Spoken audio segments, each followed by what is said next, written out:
तो मैं कहता भगवान शिव बड़े अद्भुत देवता है, शिव जैसा देवता कोई नहीं।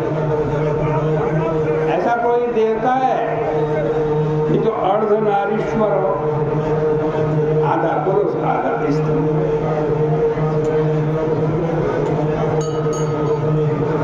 सिर के ऊपर गंगा जल रखते हैं तो माथे पे ददकती अग्नि रखते हैं।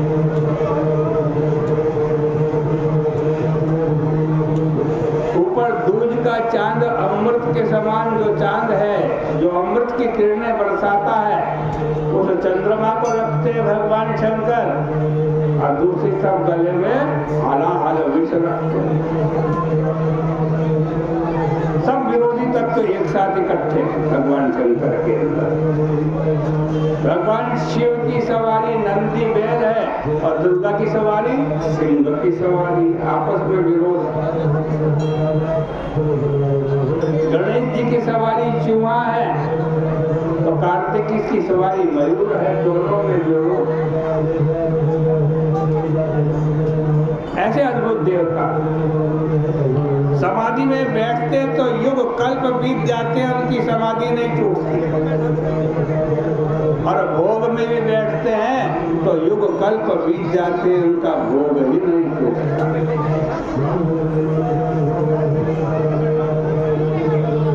शिव और पार्वती कैलाश पर्वत पर विषय भोग में लगे हुए हैं, परिणय में के बाद आज संभोग में लगे।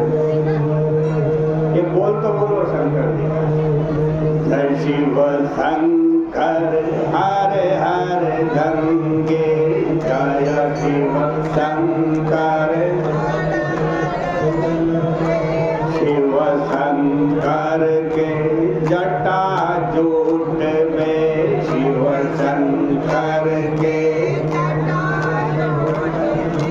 गंगा लहरें शोभा पाए,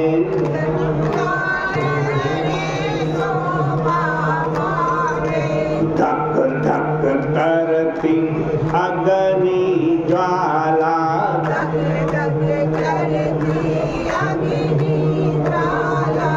मस्तक तल पर प्रलय मचावे,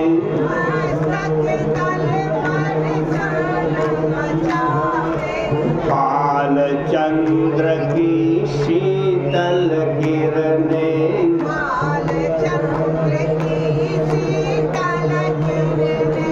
उस अग्नि को शांत बनावे,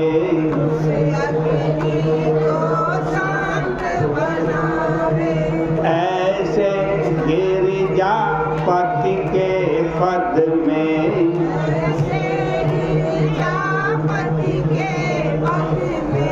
मेरा मन प्रतिक्षण रम जावे, मेरा मन प्रतिक्षण रम जावे।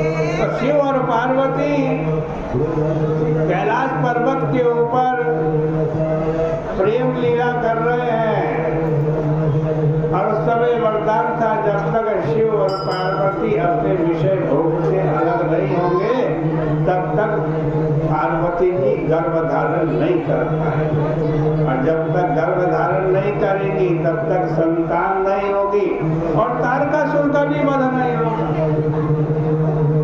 तो अग्नि देवता को शिव पार्वती के आज संभोग को भंग करने के लिए भेजा, कहा तुम जाना वहां पर और भगवान शिव को तत्व ज्ञान की चर्चा में लगा करके विषय भोग से विरत कर देना। अग्निदेव वहां पहुंच गए, उनकी रति सुख में विघ्न डाला। तब वृद्ध होकर पार्वती ने देवताओं को सुरत सुख से छुड़ाने के क्रोध में श्राप दिया और कहा, अरे देवताओं, रति के सुख को, सुरत के सुख को तो कीड़े मकोड़े भी जानते हैं, हमारा सब छुड़ाने से तुम सब लोग वृक्ष बन जाओ। इस प्रकार पार्वती के शाप से देवता वृक्ष बने, ब्रह्मा विष्णु महेश वृक्ष हो गए। सूर्य जी बोले, इस प्रकार पार्वती जी ने देवताओं को शाप दिया, इसी से ब्रह्मा विष्णु महेश वृक्ष बन गए। विष्णु जी गया जी में पीपल हुए, शिव जी प्रयाग में वट वृक्ष बने। अब ऋषियों ने फिर प्रश्न किया, महाराज हम जानना चाहते हैं कि रविवार के दिन पीपल के वृक्ष का स्पर्श नहीं होता और शनिवार को अवश्य होता, इसका क्या कारण है, विस्तार से बतलाइए। सूर्य जी कहते हैं, ऋषियों जब समुद्र मंथन हुआ उसमें से 14 रत्न निकले, कौस्तुभ मणि और लक्ष्मी जी विष्णु भगवान को दे दी गई।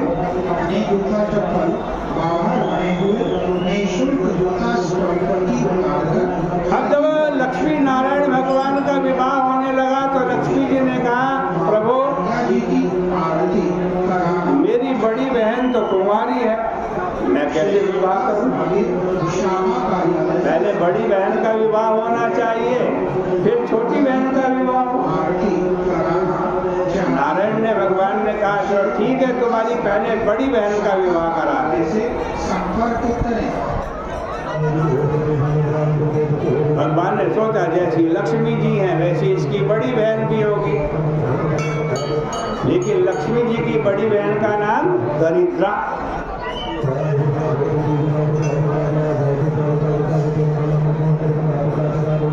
भगवान ने कहा, देखा दरिद्रा को,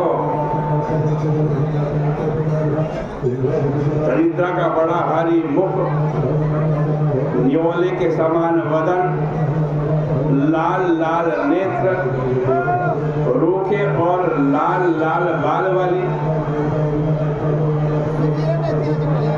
देखकर सोचने लगे, इससे कौन विवाह करेगा?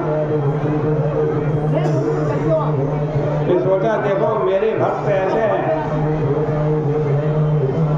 यदि मैं इनको कहूं कि तुम दरिद्रता को स्वीकार कर लो तो खुशी खुशी मेरे कहने पर वो दरिद्रता को भी स्वीकार कर लेते।